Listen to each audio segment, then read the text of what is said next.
I know when I was working to try to develop the burn research application, I became more aware of the fact that there are other types of experiments that could also be very effective, and the information could be extremely useful to people. But I think even with, as an author to an article, being conscious of your own sensations, your own response to your material is key. The same as being a clinician, your response to your patient, your feelings about this person who's sitting opposite you, taking all those feelings very much into account in your evaluation of the person is key. Well, So, I think there's a difference in the exploratory phase or the clinical phase versus an attempt to prepare an experiment to convince a non-sympathetic audience. And their gold standard is a double-blind controlled experiment to rule out the potential unconscious bias of the experiment. or the participants. The participants, I thought, usually, the participants need to be blind to the fact that they're in either an experimental or a non-experimental condition. That's one blind, but the double blind is when the experiment. Both, okay. Who's getting what? Okay. I know you, both of you. Okay, I'll just go ahead. First of all, I appreciate the clear way you are bringing this complex material. Okay. And I would be interested in a quick comment on how you would say the muscle testing. I feel like muscle testing can actually capture some of this business about the subjective response and of the person and being measured by the galvanic skin current. What do you have to say about muscle testing? Like kinesiology, you mean? Yeah, kinesiology. Kinesiology. If you ask someone to imagine something pleasant and you test them and the strength of their muscles respond, Alters because of, yeah. If you're asking them to think about something negative, the body is not as strong. Well, there you have it, really. You're describing what Reich... It's a simple expression of what you're talking about. Exactly. No, that's true. That's true. Sure. Sorry, this gentleman asked. Hand raised a long time. Sorry. Sure things. One, just on that comment, just the technicality. Reich wasn't measuring there's two things to measure in the skin. You have the current and you have the potential. Reich was interested in the potential because the potential shows energy moving out to the periphery of the body versus energy moving in, whereas the current goes across the skin. He was interested in the potential, and that's important because the other lady over here who was asking about if he was measuring diminished pulsation, he was actually measuring expansion and contraction in the experiments that she was referencing. And the last thing was on, now I just forgot what it was. It'll come back when the next person has it. Well, thanks for the clarification. If anybody else wants to improve anything I've said, please, I invite you to do so. So I'm sure I've made mistakes. Okay, you got it. You were mentioning, just a clarification too, you were mentioning all the different pulses that the Chinese method is measuring, just to make the distinction that what was unique with Reich was how all the pulsations were coordinated into a single unitary pulsation. That's really important in understanding the distinction of Reich's work from a lot of other work. And integrated in the orgasm reflex, especially. Thank you. Go ahead, Harry. Just quickly, there's also, you mentioned Stephen Bushwick in Frankfurt.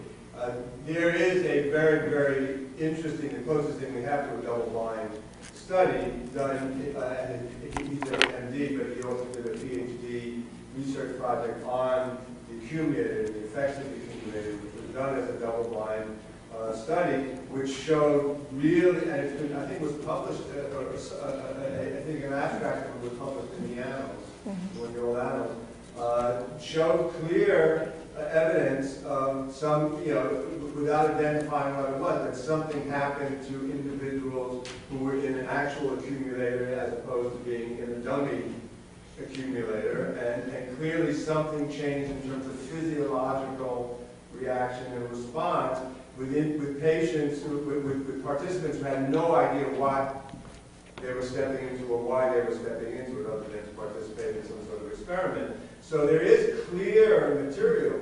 Going back to one of the things that Dr. Hertzig had said, When the scientists who attempted for the FDA to build the case, the only attempt was at the laboratories, other scientists were asked, and if you look at the reports, their response was, it's absurd, Reich's work is absurd, it has no scientific basis, and the FDA used that as scientific evidence of the, so this was the kind of response, and you still get this to a large extent within the scientific community. There's an out-of-hand refusal to examine, the actual scientific presentation.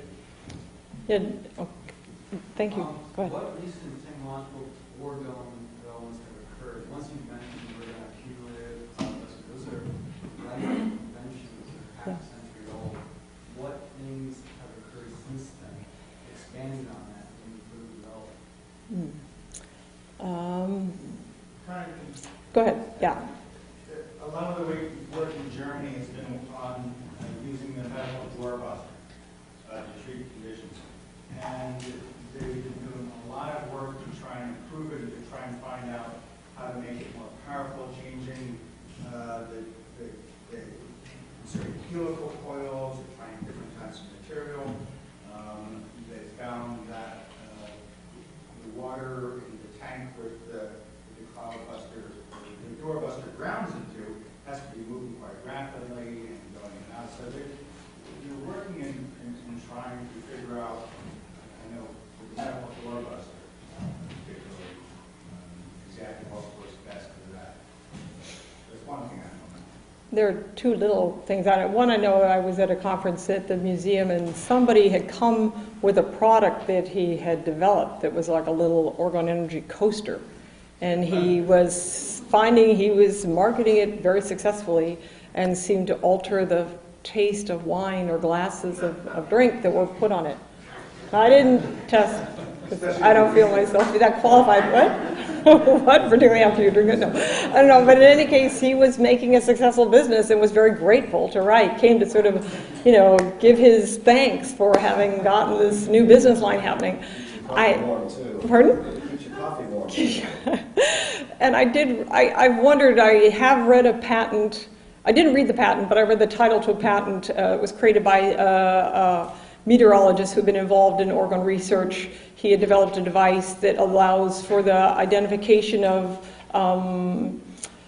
lightning well in advance of its occurrence, so that major the airplane industry, the aeronautical industry is very, very interested in this. And they've bought it and taken it and use it, to make sure that they know well in advance before they enter a lightning field of any kind, because it's very damaging, obviously, to plane electronics to be struck. So, and I know for a fact he had been very seriously invested in orgonomy at the time. Like I said, it may not have anything to do with orgonomy, but my recollection was that one of the great qualities of some of the cloud-busting tools, so to speak, or the whole orgone energy research was that you could predict weather events much more specifically than our weather prediction systems can do otherwise. That's definitely the case. That in other words, if you're really into all the qualities and aspects of atmospheric research that you need to know to do orgone energy weather research, you will have a very enhanced capacity for prediction, particularly for local events. Okay, so go ahead. I accidentally did an experiment. I made an orgone blanket, and we left it on my husband's ankle too long, and it actually made his sprain worse. Oh. And it produced so much energy that I had to keep it in the cold garage because the heat that came off it was too much. Well, I wonder if somehow the materials you're working with might have become somehow altered by anything in your environment. Is that possible? Microwave radiation? You just don't use it near an old-fashioned cabinet with TVs. That's all. right. Don't use it near TV sets. Don't use it near smoke detectors. Don't use it near microwaves. Don't use it near cell phones because they all radiate lots. Cell phone towers also. If you're close to cell phone towers or antennas in your neighborhood, definitely a problem. High tension energy wires and so forth and so on. You don't want to be living under one of those things and then have an accumulator there. I wouldn't. Be a bad idea. Or down the street have a nuclear power plant. Not a good idea. So anyway, go ahead. Yes. I'm sorry, there's somebody right behind you, sir, who she's just had her hand up a little longer. Sorry. Go ahead. As far as the orgone blanket goes, I made one too. And my niece had a cyst removed, and it wasn't healing. And every time she went to her gynecologist, she said, I don't understand this. So I said, gee, I'm going to make you an orgone blanket. So I went out and got all the materials, and I made this orgone blanket. And she laid it on there. Now, there weren't any wires or anything, so it worked out. When she went back 5 days later, she was healed. Wow. Now, when she told him why, he thought she was nuts. And he told her to tell her aunt that she shouldn't be messing around with these things. But he would not, as you were saying, some people are just in denial. They don't want to hear it. Yeah. It's too big a paradigm shift, I guess.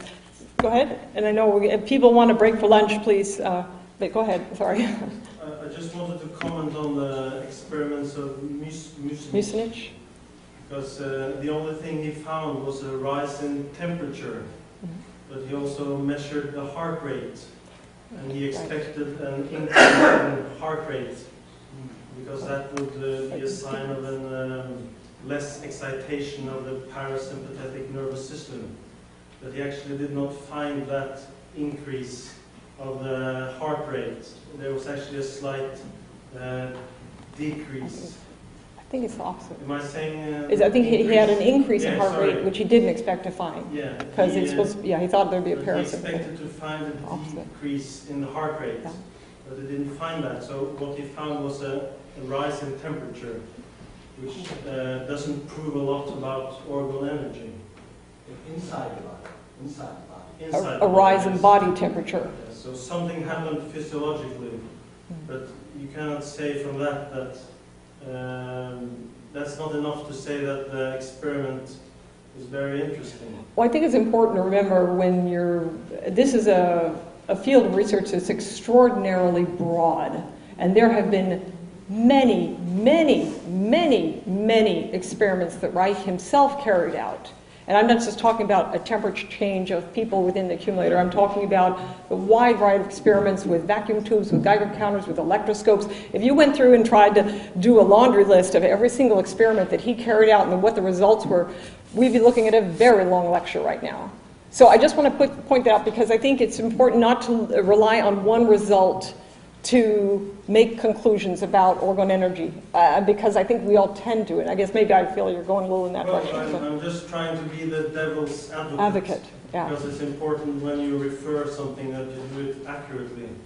Otherwise, you will not be taken seriously. Well, just as in medicine of all kinds, there is no way one person's therapeutic result is going to be the same as another person's.